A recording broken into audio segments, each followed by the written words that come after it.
بسم اللہ الرحمن الرحیم۔ السلام علیکم ناظرین، آج کی یہ ویڈیو ہے اللہ پر بھروسہ کی۔ ایک عورت کہتی ہے کہ میرا خامن کسی وجہ سے لمبی مدت کے لیے غائب ہو گیا۔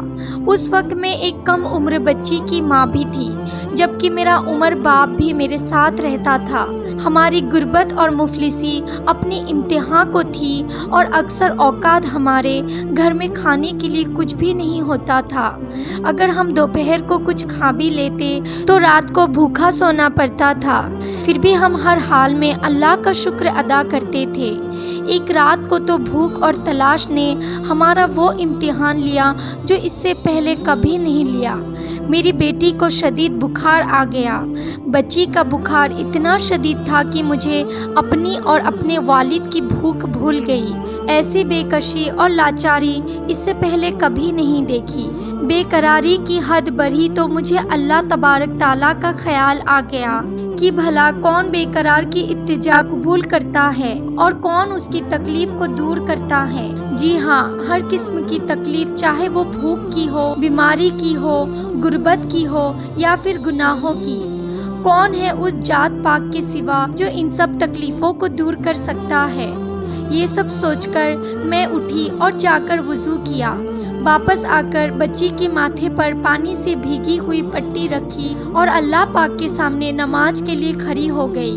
مختصر سی نماز پڑھنے کے بعد ہاتھ اٹھا کر بچی کے لیے دعا کی، اس کے ماتھے سے پٹی اتار کر دوبارہ پانی سے بھگو کر رکھی اور ایک بار پھر نماز کے لیے کھڑی ہو گئی۔ نماز کے بعد پھر بارگاہ الہی میں دعا کے لیے ہاتھ اٹھایا، دعا سے فارغ ہو کر پانی کی پٹی تبدیل کی اور دوبارہ نماز کے لیے کھڑی ہو گئی۔ یہ عمل میں نے کئی بار دہرایا۔ جب میں یہ سب کچھ بار بار دہرا رہی تھی تو اس وقت دروازے پر کسی نے کھٹکھٹایا۔ میرا باپ اور میں حیران ہو گئے کہ بھلا رات کو اس پہر کو کون ہمارے گھر آ سکتا ہے۔ میرے والد نے پوچھا، دروازے پر کون ہے؟ تو جواب آیا، میں ڈاکٹر ہوں۔ میں اور میرا والد ہم دونوں ایک دوسرے کو حیرت سے دیکھ رہے تھے کہ بھلا اس کو کس نے بلا لیا۔ میرے والد نے جا کر دروازہ کھولا۔ ڈاکٹر آتے ہی پوچھا کہ مریض کدھر ہے؟ ہم نے سادگی سے بچے کی طرف اشارہ کیا۔ ڈاکٹر نے بچی کو چیک کیا، کاغذ پر ایک نسخہ لکھ کر میرے ہاتھ میں تھماتے ہوئے بولا، لائیے میری فیس دیجیے، میں چلتا ہوں۔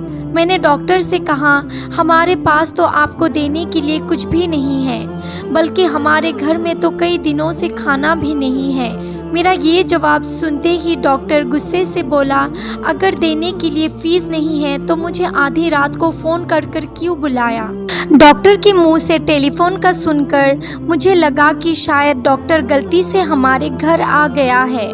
میں نے ہمت کرتے ہوئے ڈاکٹر کو جواب دیا کہ ڈاکٹر صاحب، ہم نے آپ کو ٹیلی فون کر کے نہیں بلایا، بلکہ ہمارے پاس تو ٹیلی فون ہی نہیں ہے۔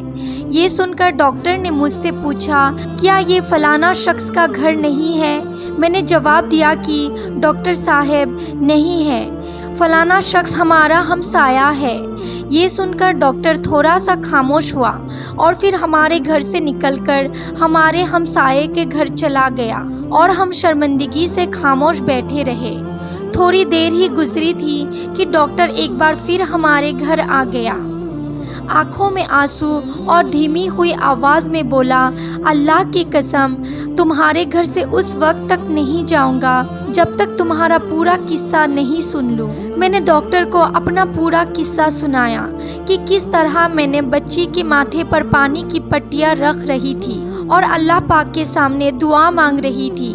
ڈاکٹر جلدی سے اٹھا اور باہر چلا گیا اور کچھ دیر بعد ہمارے لیے رات کا کھانا اور بچی کے لیے دوائی اور کچھ گھریلو سامان لے کر آیا۔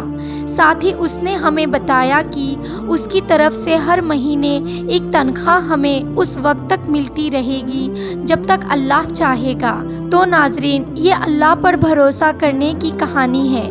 چاہے جیسی بھی حالات ہو، ہمارے اللہ پر ہمیں بھروسہ کرنا چاہیے۔ یقیناً جو لوگ اللہ پر بھروسہ کرتے ہیں، اللہ پاک ان کی مدد ضرور کرتے ہیں، امید کرتی ہوں آج کی یہ ویڈیو آپ لوگ کو پسند آئی ہوگی۔ اگر ویڈیو اچھی لگی ہو تو اس ویڈیو کو لائک کریں اور میرے چینل کو سبسکرائب کریں۔ تو ملتے ہیں اگلے ویڈیو میں، تب تک کے لیے اپنا خیال رکھیں۔ اللہ حافظ۔